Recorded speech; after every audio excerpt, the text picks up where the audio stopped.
Sean ustedes bienvenidos, una vez más, a Los Límites de Gaia. En esta ocasión, nos sumergiremos en un especial sobre una de las más grandes escritoras inglesas, Jane Austen.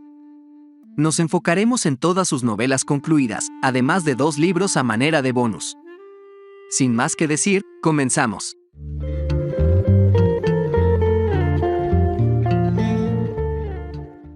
Sentido y sensibilidad. Sinopsis. Sentido y sensibilidad fue la primera novela en publicarse de las 7 que debemos al genio de Jane Austen. Son sus protagonistas las jóvenes hermanas Dashwood, quienes, desde caracteres contrapuestos, comparten el mismo afán por la búsqueda de la felicidad. Elinor, tranquila y paciente, confía en salvar con su discreción los obstáculos que impiden su relación con Edward Ferrars.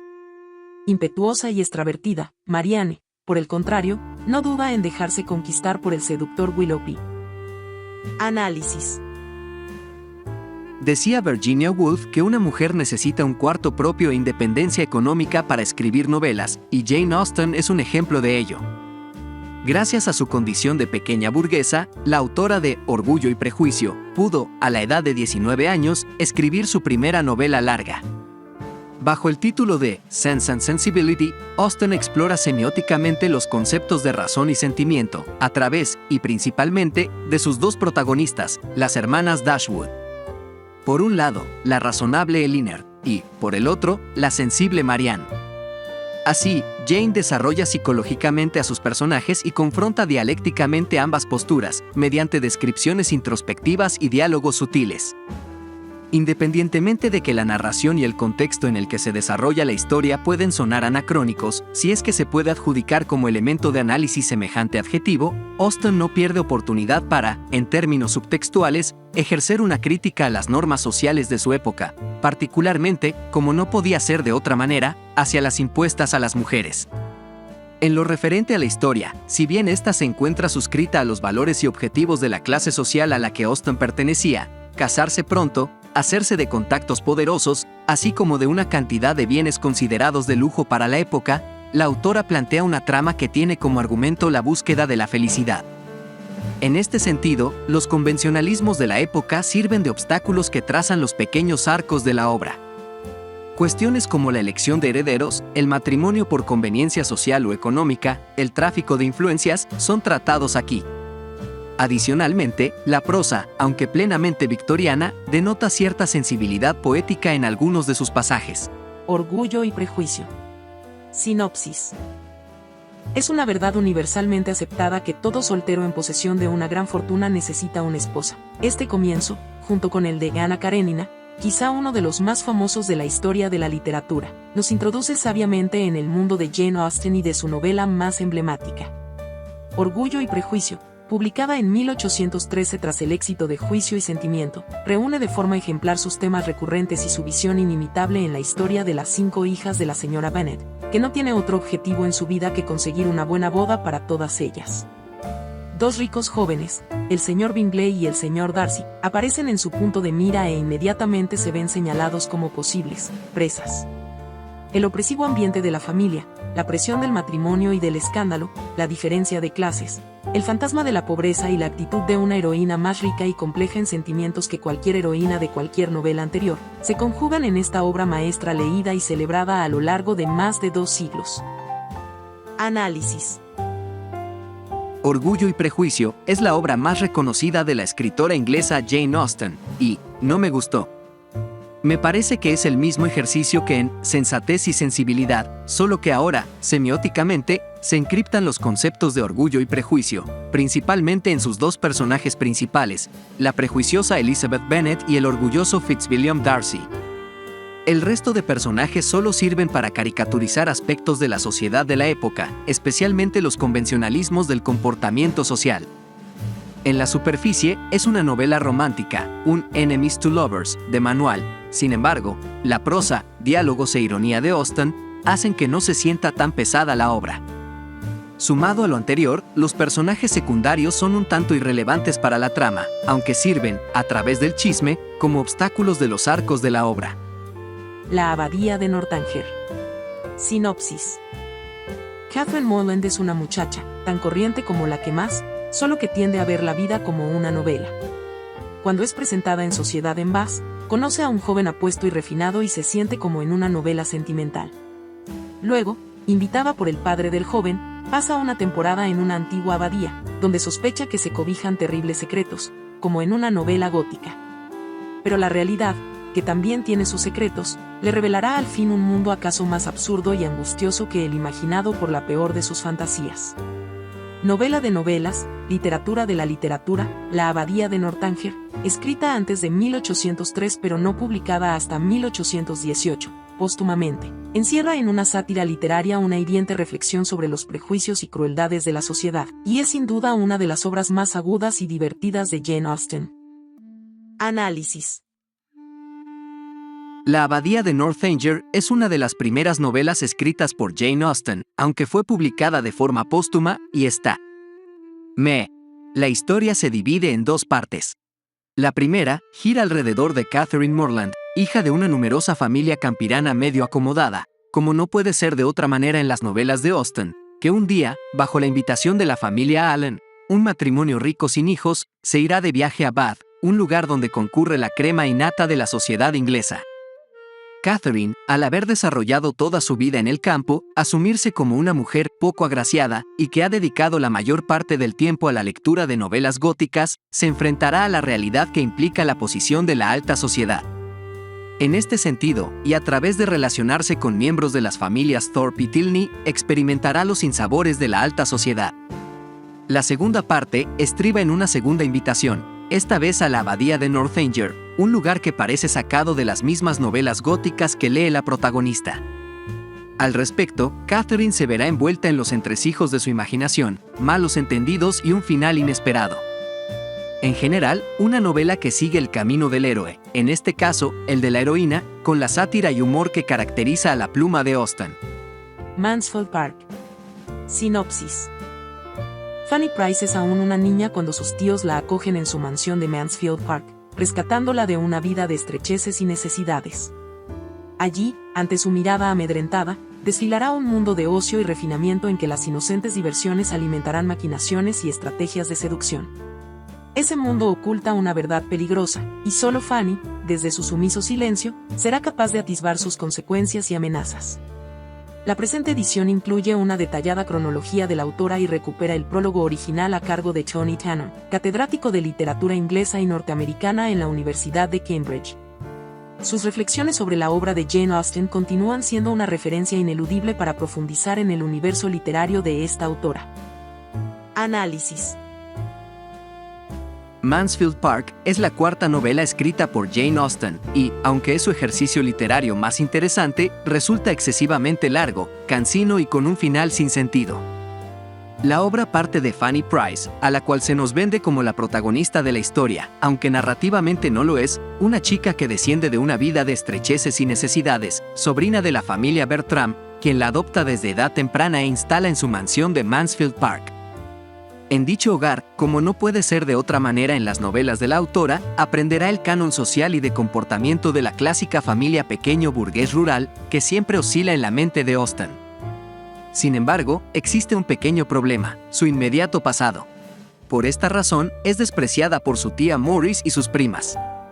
La primera, constantemente le recalca que debe estar agradecida por lo que su tío hizo por ella, y no debe resaltar en sociedad, mientras que, las segundas, al ser más o menos de la misma edad, siempre se burlan de su escaso conocimiento y refinamiento. El único ser en el que encuentra consuelo, además de su tío Thomas, es su primo Edmund, quien, desde que Fanny era pequeña, siempre la ha visto como una igual y su máxima confidente. Esto provocará que Fanny se enamore en secreto de su primo, ya saben, Inglaterra y los resabios de la sociedad victoriana. Todo iba de lo más normal, hasta la llegada de los hermanos Crawford, Henry y Mary. Llegados desde Londres, este dúo provocará un cisma en Mansfield Park. El primero tratará de enamorar a Fanny a toda costa, mientras que la segunda será el objeto de amor de Edmund. Aquí vale la pena detenerse un poco, ya que da inicio formalmente el ejercicio narrativo de Austen. En primer lugar, Fanny Price, y es por eso que disgusta como protagonista, escapa al orden simbólico y heroico de las protagonistas que suele plasmar Austen en sus obras.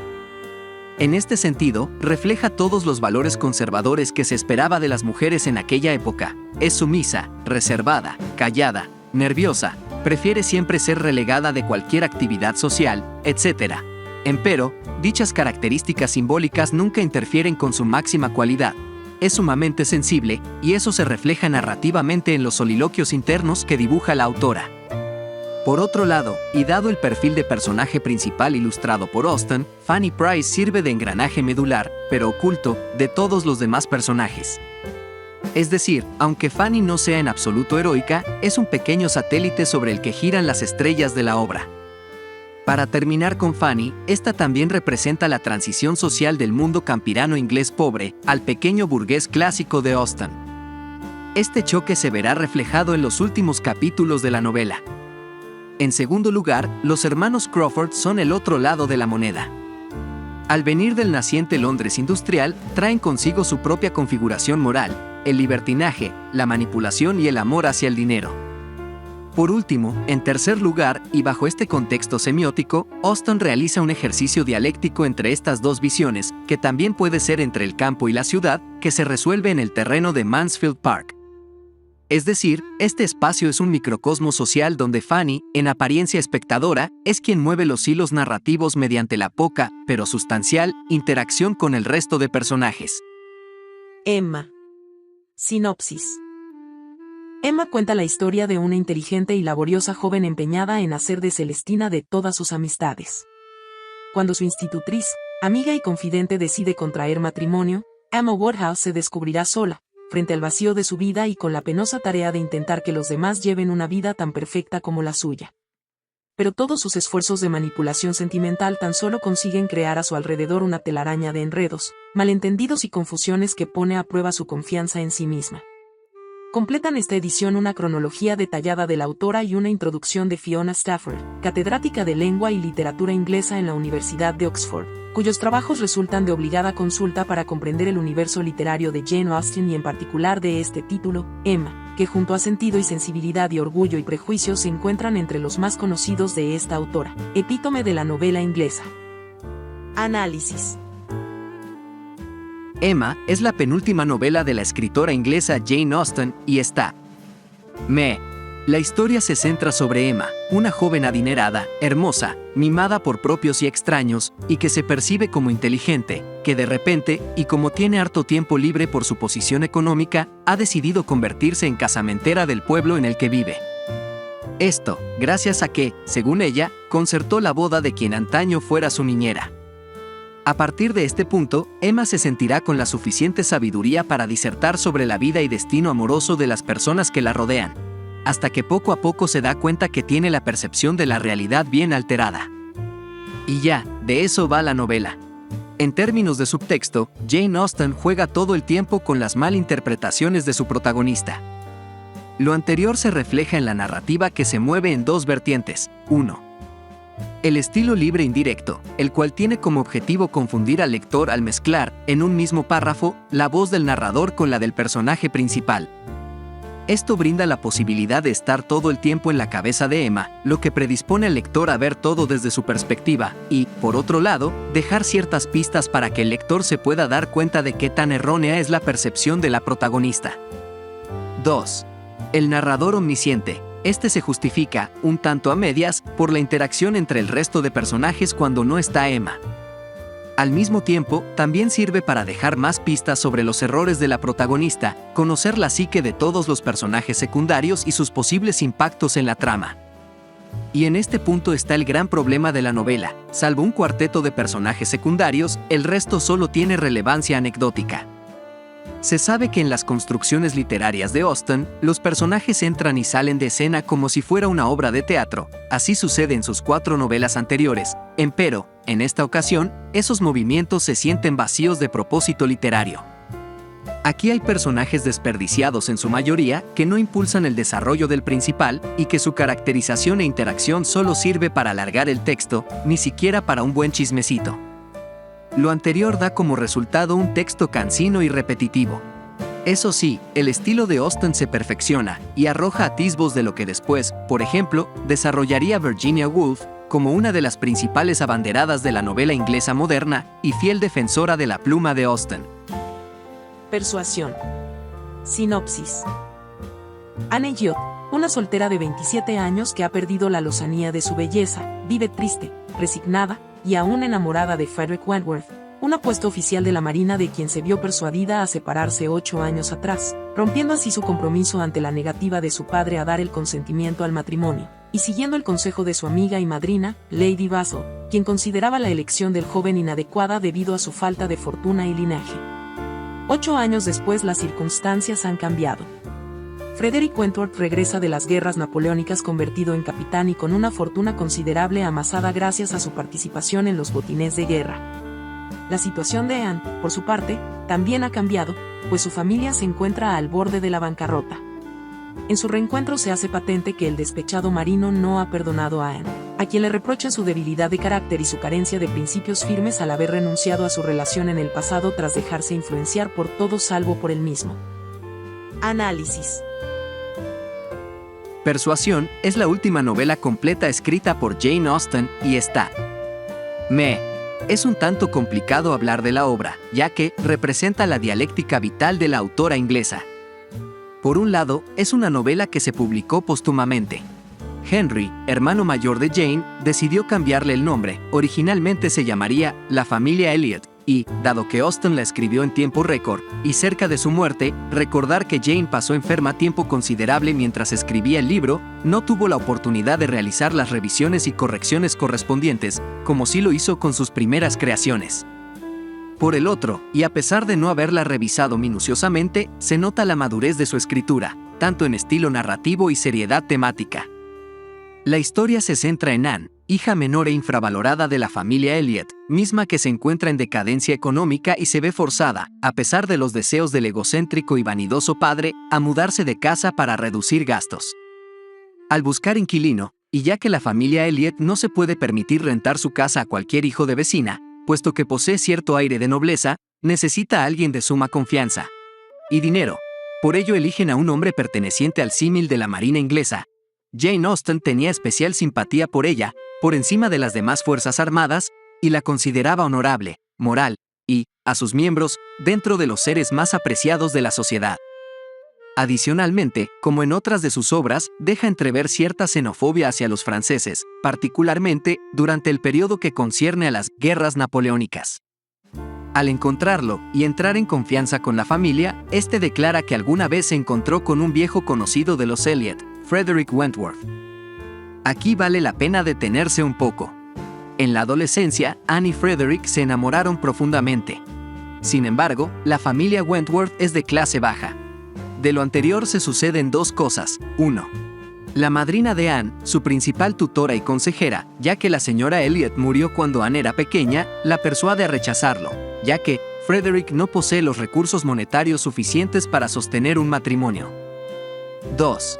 Frederick, ser de buen corazón y fina estampa, es uno de los personajes más perfectos que escribió Austen, huye dolido, y se une a la Marina inglesa en búsqueda, principalmente, del olvido. Empero, encontró el éxito.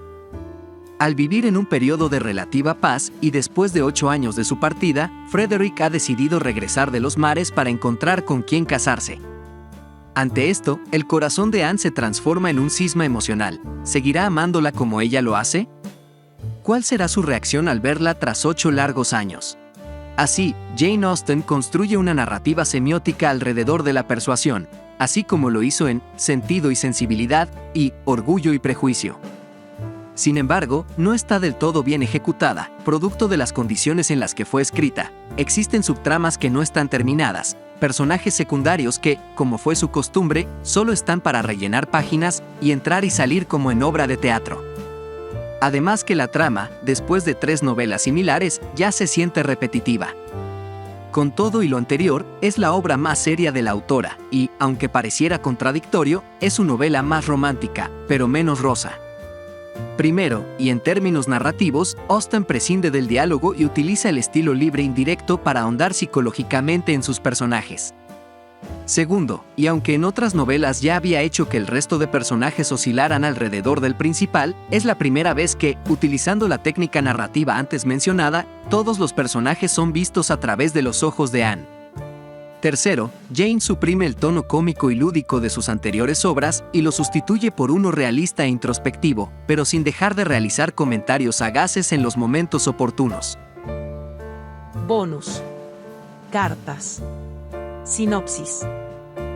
Las cartas de Jane Austen suponen la primera edición íntegra en castellano de la totalidad de las cartas que se conservan de la gran novelista inglesa, más de 160. Se trata de una edición comentada, anotada e ilustrada, que incluye índices biográficos, referido a las personas aludidas en las cartas, índices topográficos, índices de las obras a las que se hace referencia, cronología de eventos, etc. Asimismo, también incluye introducciones previas a las 6 partes del libro en que se dividen las cartas que nos ayudan a situarlas en el contexto adecuado para ser perfectamente entendidas. Las cartas de Jane Austen suponen una lectura deliciosa y revelan al lector gran parte de la materia prima de donde procedían sus novelas. A partir de la lectura de su cautivadora correspondencia, el lector podrá sentir que además de conocer a la Jane Austen novelista, paulatinamente a sus ojos se irá desvelando la Jane Austen mujer, lo que ahondará en una, si cabe, mayor admiración por la figura y obra de la genial escritora. Análisis. Las cartas son la colección más completa posible del material epistolar existente de la autora de Orgullo y Prejuicio, Jane Austen. En ellas se puede observar más de cerca la vida que llevó la escritora inglesa desde su juventud hasta días antes de su muerte. Si bien no se conserva la totalidad de la correspondencia, además de que varias misivas fueron recortadas por su queridísima hermana Cassandra, sí es palpable la atmósfera cotidiana que envolvía a Jane Austen y que trascendió en sus textos, así como, a ratos, la calidad natural de su pluma. Tras los pasos de Jane Austen. De Spiro Freire. Sinopsis. Este libro no es un ensayo al uso, tampoco un libro de viajes, aunque tenga mucho de ambos. Es un recorrido emocional por los territorios reales y ficticios de una de las escritoras británicas más admiradas. Con multitud de lectoras, Jane Austen sigue siendo un referente de la novela de sentimientos y de la literatura femenina de superación y empoderamiento. Austen es también un modelo en cuanto a construcción literaria e integración de vida y obra. Jane Austen agrada a quienes deseen una bonita historia de amor y a quienes quieran encontrar un mensaje de valor e independencia. Como todos los clásicos, nos ofrece un espejo deslumbrante de nuestra esencia, pero, a diferencia de otros autores, lo hace con tal habilidad que parece cotidiano. Con ternura y admiración, Spiro Freire recorre los paisajes y lugares que marcaron la vida de la escritora, sin ocultar sus contradicciones. La autora británica, que normalmente se asocia con el puritanismo y la imagen de una solterona compulsiva, se desvela en estas páginas como una gran amante, una mujer en muchos momentos apasionada y revolucionaria. Sin duda, una obra más que necesaria en los tiempos actuales. Análisis. Tras los pasos de Jane Austen, es un ensayo y una guía de viaje, libre, muy libre, sobre la vida, más que la obra, de la autora de Orgullo y Prejuicio, elaborado por la escritora española Spiro Freire, y está. Una cosa que he de reconocer es que el trabajo es sumamente honesto desde el principio. Este no es un ensayo de crítica literaria, tampoco es una biografía, mucho menos un ejercicio dialéctico entre vida y obra. Es, más bien, un texto emotivo sobre la influencia de la escritora inglesa en la española, adicionado con información harto conocida, así como especulaciones alrededor de momentos clave, y solo una pizca de crítica literaria. Ante el anterior escenario, Freire mantiene la rectitud, reconoce la total producción subjetiva del ensayo, es decir, asume la responsabilidad por la deliberada perspectiva sentimental y los escasos enfoques objetivo y analítico de la obra. En este sentido, el trabajo es una contextualización superficial de la vida de Jane Austen y una invitación para seguir indagando en la obra de la autora de Sentido y Sensibilidad, así como una recomendación de sitios a dónde ir y por los cuales Jane transitó. Si has llegado hasta el final del video, te lo agradezco infinitamente. Déjame saber en los comentarios qué te parece, si la has leído, La pluma de Jane Austen, o, por otro lado, si te llama la atención leerla. Recuerda suscribirte al canal y activar la campanita de las notificaciones para no perderte ninguno de nuestros videos. Sin más que decir, hasta un próximo viaje literario.